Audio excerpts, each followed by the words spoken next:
stop saving and start investing. And then just explaining the differences between the two. If you can put away 10 apples a year, and next year you wake up there's 11 apples, wouldn't you rather want the 11 apples compared to the 10 apples that you left there last?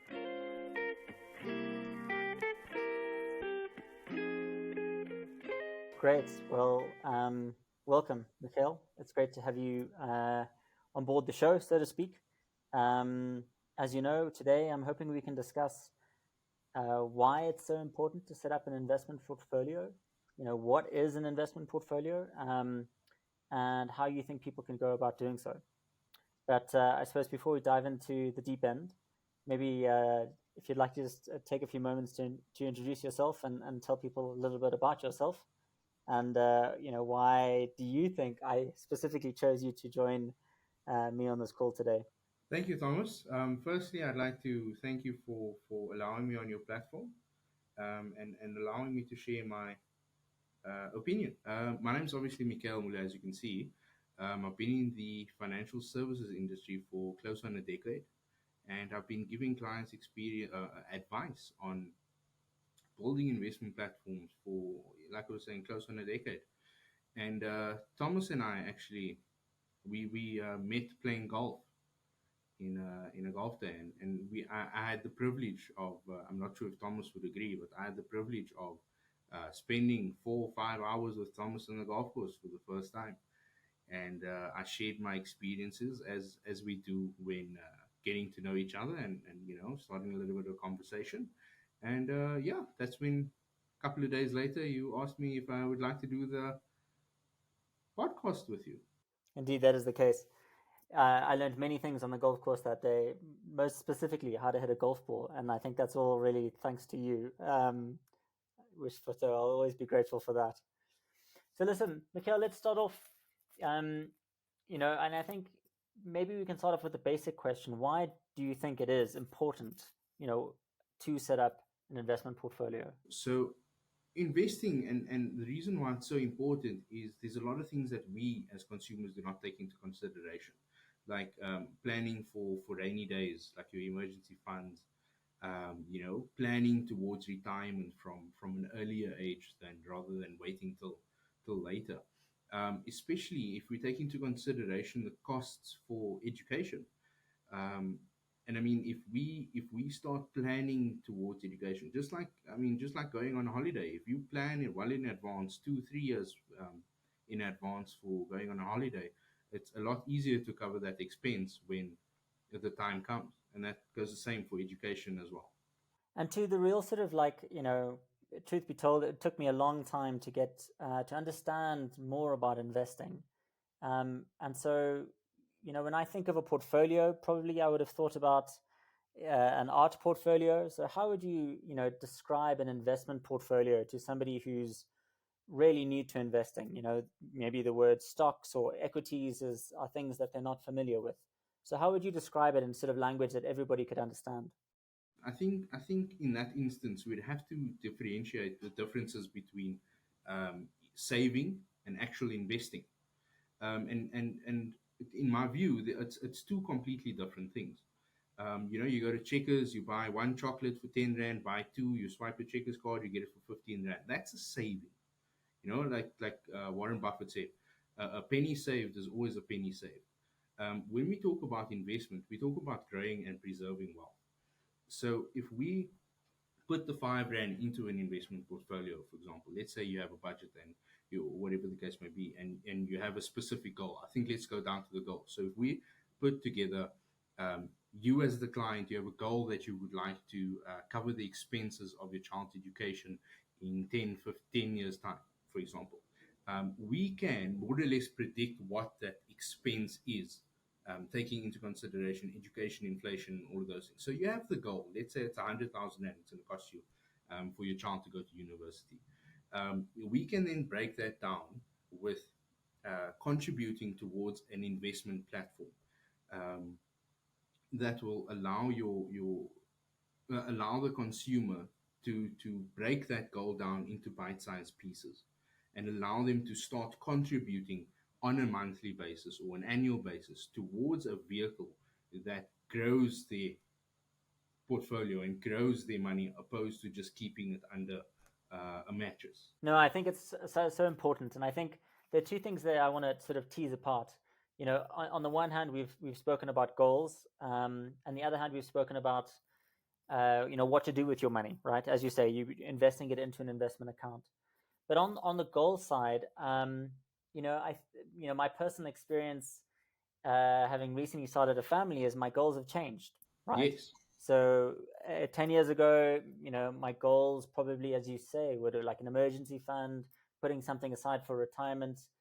10 years ago, it was also been buying a house, and those were my goals. And now 10 years later, I have a daughter, and I'm now thinking about her education. So,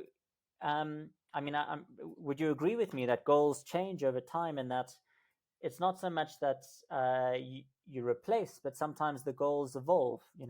Retirement, obviously, a lot of people ideally would set that up as a goal in their early working career, like in their 20s, and it stays that way until they retire.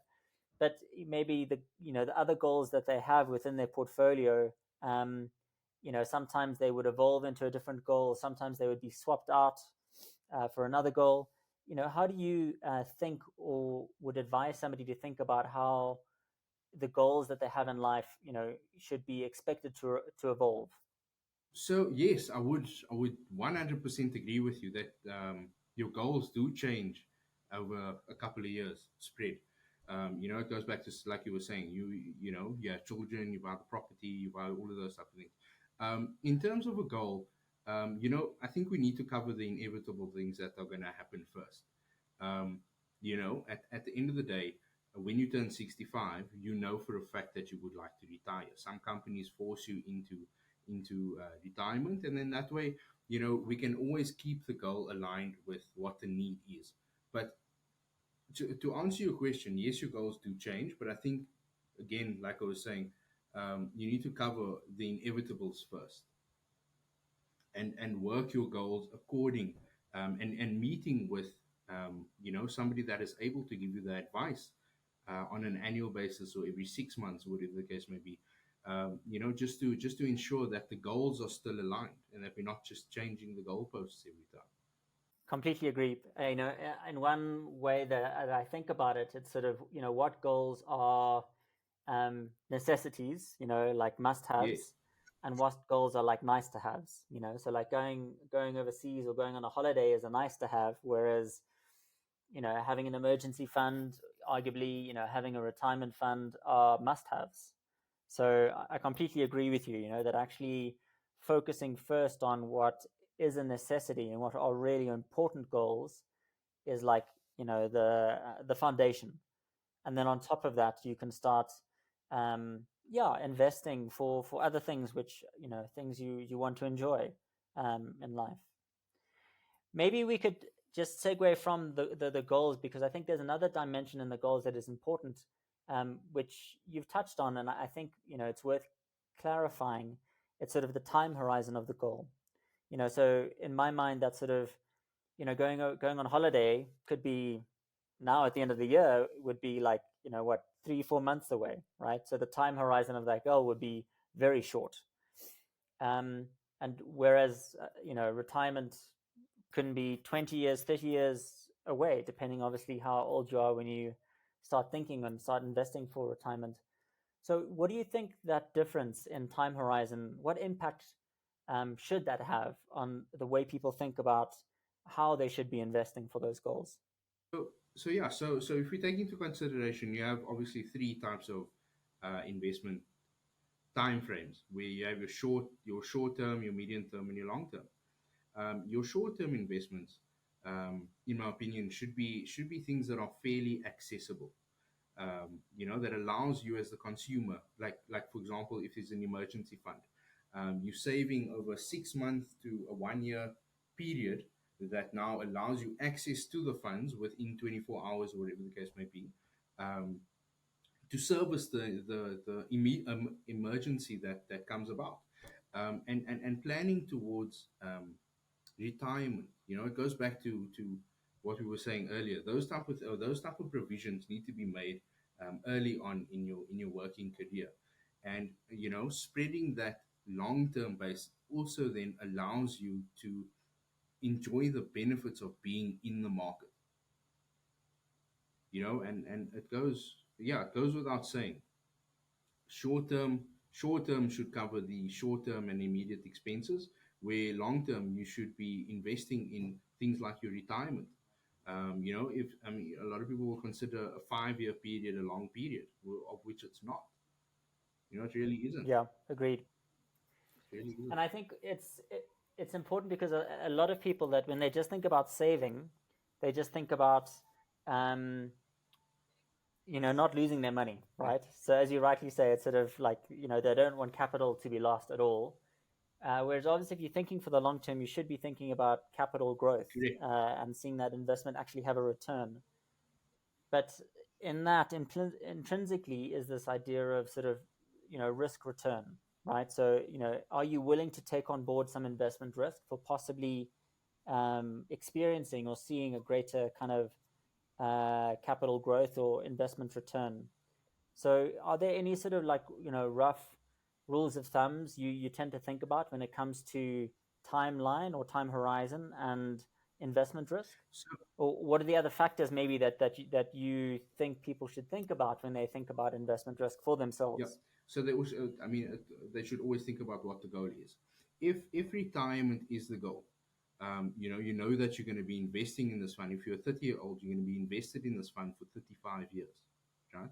In the beginning, yes, you may see um, a drop in your investment due to fees and all of those type of things, and market fluctuations and all of those things. But for a fact that over the 35-year period, you'll have enough time to not only cover what it is that was um, lost in the fund, or and then over the 30-year period, you'll enjoy the benefits of compound interest. And as we know, compound interest upon interest and interest and interest then allows you that bigger lump sum um, over that longer spread period. Yeah, 100%. And the other thing, which for me at least, when I think about investment risk, and I think about myself personally, is about my risk tolerance. And I wonder how much of that has got to do with, my personal psychology. I like going surfing, I like rock climbing, I kind of do a lot of things that a lot of people consider quite risky. I start businesses, which a lot of people consider risky. And so I know that I have I suppose, my risk tolerance might be different to somebody who maybe has a different, personality and a different disposition. I think that's one aspect, and I'd love to hear your thoughts on that.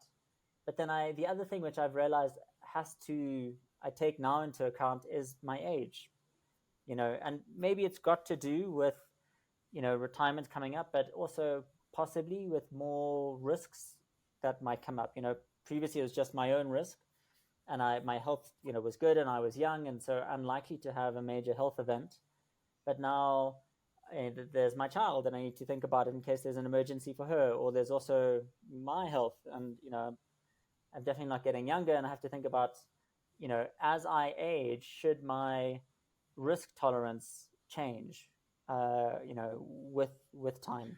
I don't know if you. What are your thoughts I, on that? I, I would definitely say that your risk tolerance should change, um, because typically you'll have a shorter period to make over those funds that could have been lost, or due to market drop and all of those things. So in the beginning, I always recommend to my clients that are 25, 30, maybe 35, that your risk tolerance should be a lot higher, because you'll have that longer period of being within the market, for specific reasons like your retirement and all of those type of things. But it then will go back to dependent on what the actual purpose of the investment may be. I don't want to hop on retirement and all of those things all the time, but over a shorter period, your risk tolerance should be a bit less, in my opinion. Yep. No, 100%, and I completely agree. Like in my mind, it's like, the starting point is you as a person. So that's got to do with your age, your personal finances, your circumstances, your income, Mm, your savings, mm, where you currently stand. And then that has to take into account what you want to achieve. So what your goals yes, are. And each goal has its own time yes, horizon, right? So then thinking about your strategy should really be informed by kind of where you are, so what is the state of you as an individual, yes. Sorry. um, kind of mapped onto what you want to achieve. And obviously, what you want to achieve has, as you say, those sort of short term, medium term, long term timelines. And so, it doesn't matter how old you are, I think. If you want to have an emergency fund, you need to be able to access that money immediately, and Yeah, you don't want to be exposed specifically, I think, to market fluctuations, yeah. And right? You don't volatility. want Yes. to have a good a good emergency fund one day, and then the next day, because the stock market goes down, your emergency fund takes like a 20% haircut. Yes. That's not a good strategy, I would think. Yeah. So I would, yeah. So I mean, if you go according to your risk analysis, you know, the client will typically be a moderately aggressive type of investor or an aggressive and so forth. But then once you change the term of the investment, those things should be a bit lean more towards the conservative. So maybe we can like just flow the conversation from here now that can people have hopefully a reasonable idea that a investment portfolio is. It's an umbrella term. It's going to be covering a lot of different goals and a lot of different strategies, which might mean that also you have a lot of different Yes. assets. You could have some investments in the stock market, some cash for an emergency fund. Maybe you've also got some property, a rental property, that you're thinking for a retirement income, right? And I think one thing that it was like for me when I started thinking about an investment portfolio, I think the difficulty that a lot of people find is it means so many different things to different people. And as a result, it can be difficult for two people to talk about it because for the one person, it might literally mean cash under the mattress. Yeah. And for another person who's got a sophisticated multi-asset, multi-goal, multi-strategy investment portfolio, those two things are very different in the detail, but actually in principle they are in some ways the same Yeah. thing. So yeah, that's sort of in my head why so many people don't understand or don't know what it is. But maybe like if you were to talk to somebody now, um, they had no idea. Now they've got a bit of a better idea. How would you encourage them about going about the next steps? Where should they start? Um, is that starting to open an account? Is that talking to an advisor? Is that um, I don't know. What would you say is the sort of pragmatic, one or two or three steps somebody should take towards, getting and setting up their investment portfolio? So I think the first step is to educate as simplified as possible. These type of things are not always taught in school and university and all of those type of things. So I mean, I know you have a daughter and I have two kids as well. We need to start this from a very young age. We need to start implementing these habits at a very young age. And my son, who is actually 6 years old, is now started doing things around the house for a little bit of cash. And the other day, um, I asked him, I needed 20 rand to tip the pizza delivery guy. So I was like, give me 20 rand. You have two options. Either you give me the 20 rand now, tomorrow I'll give you only 20 rand back. Or if you wait until the end of the month, I'll give you 25 rand back. And to my surprise, he chose the 25 rand option. And, it goes back to educating as simplified as possible. I think that's so important, and I'm definitely going to be copying that trick with my daughter when she comes to that age. Um, yeah, because somebody asked me about this the other day, and interestingly, she we studied together, studied computer science together. Uniquely, she went on to go do medicine. So she's got a computer science background and is now a practicing doctor.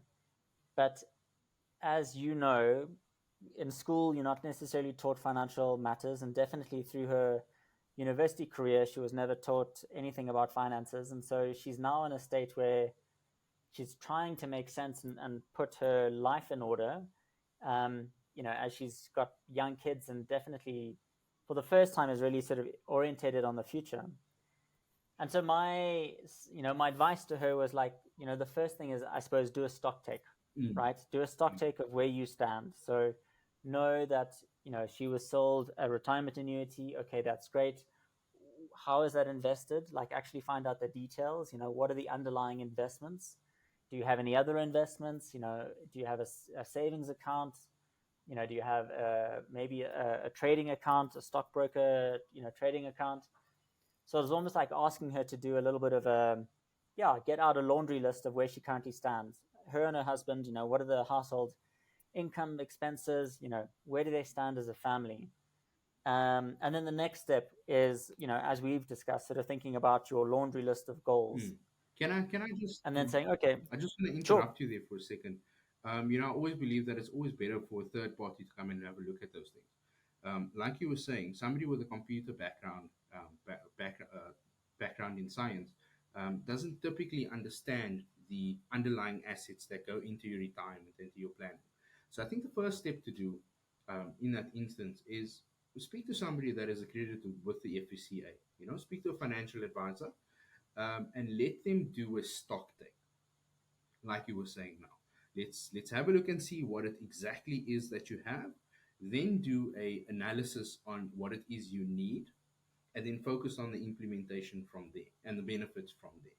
and I think the financial advisor space is uh, not interesting because I think it's in times gone past. I think those relationships are actually Yes. quite tight. There would be somebody, be a friend of the family, or there would be you would have an easy-ish time of finding a financial advisor, whereas now um, sometimes it can be quite difficult.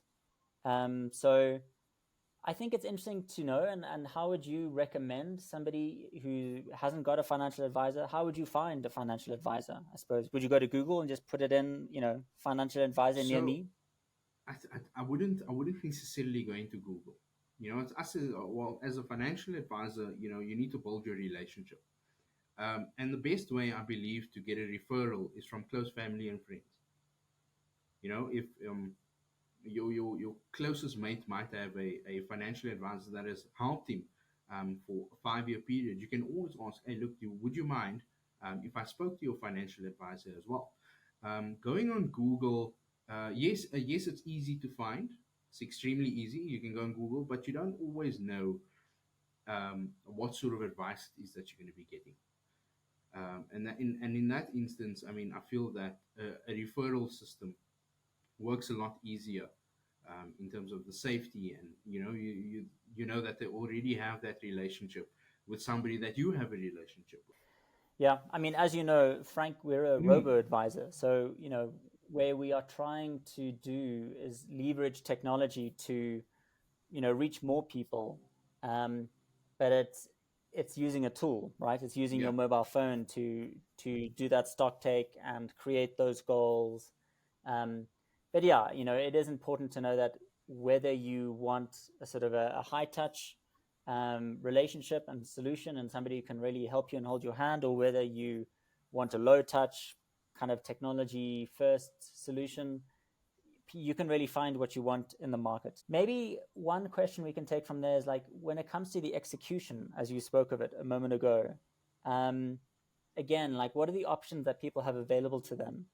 Diversification is extremely important, as well as having things under a specific umbrella. Not only in terms of just the benefit of having it under the one umbrella, but also the benefit of knowing that in the event that something had to happen, there's one contact person. Whether it be an investment, um, if anything had to happen to your family, you can go straight to Frank, and you can pull the investment if there's a beneficiary or whatever the case may be.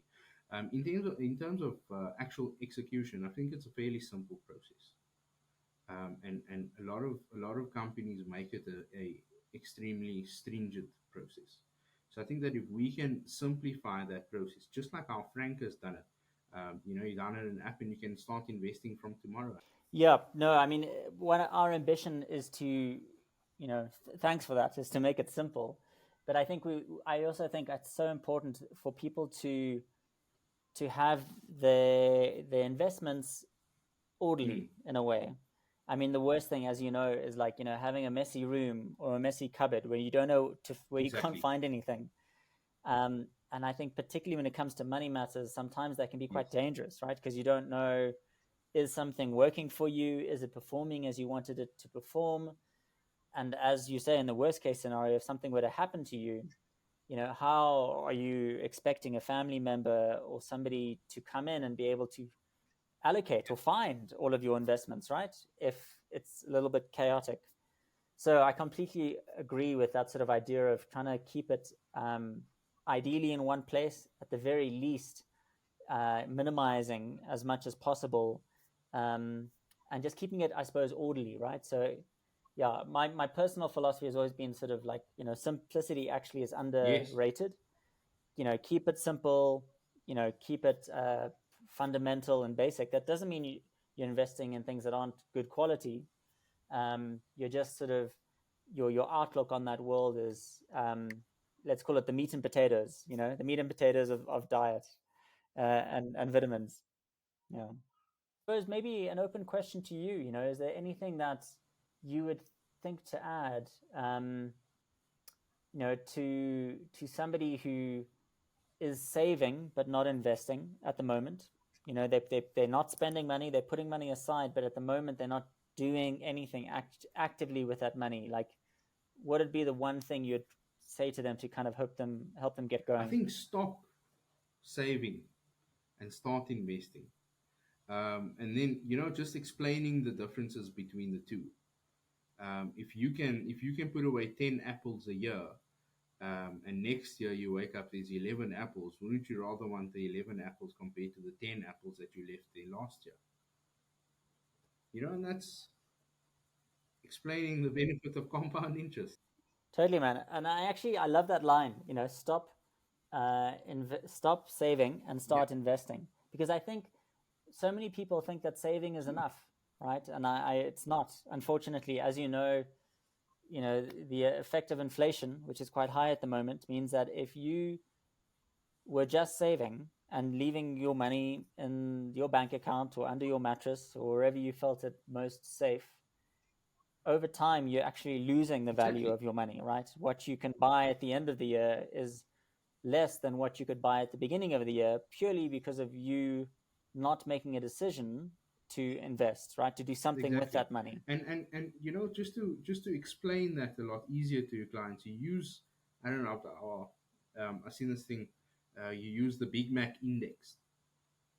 So 15 years ago, 20 rand could have got you a Big Mac meal with chips and a Coke. Now that same meal costs you 60 rand, and that's the cost of inflation. And yeah, I think people need to start realizing that if you do start investing in a platform that allows you to outperform inflation, that's where you start making money. That's great. So maybe we could finish it off on that funny, happy note. To think of your investment portfolio as how many Big Mac family meals Exactly. you could buy in the Exactly. future. And definitely encourage people to stop saving and start investing for the future. I think one thing I'd like to say is, definitely by word of encouragement, is the hardest part is Yeah. starting, right? It's actually just getting going. And it's the same, I think, with exercise. I think for people that are wanting to do a bit more exercise, the biggest challenge is in their head. The moment they stand up and go for a walk, they are achieving objectively what they're setting up to do. So it really is easy as these days is like, downloading the Franc app if people want to use that tool, and starting to invest. But yeah, sometimes to realize the biggest challenge is Yeah. actually in here as Yeah. opposed to And outside that. I mean, just like Frank, I mean, if we keep it as simple as possible, people are more open to start. Because once we start Agreed. talking to people about cryptocurrencies and ETFs, and you can scare somebody into not wanting to actually commit because they feel scared of the unknown. And if we keep it as simple as possible, the commitment's a lot easier. Once the commitment is in, they can see the benefit, and then it just grows from there. 100% agree. And for those who are new to the concept of diversification, in my engineering mind, it's basically comes down to don't have all your Yes. eggs in one basket. And I would probably extend the metaphor to say don't only buy eggs. Yes. Buy Yes. some apples 100%. that are not going to break when it hits the ground. Buy some oranges which will maybe last a little bit longer.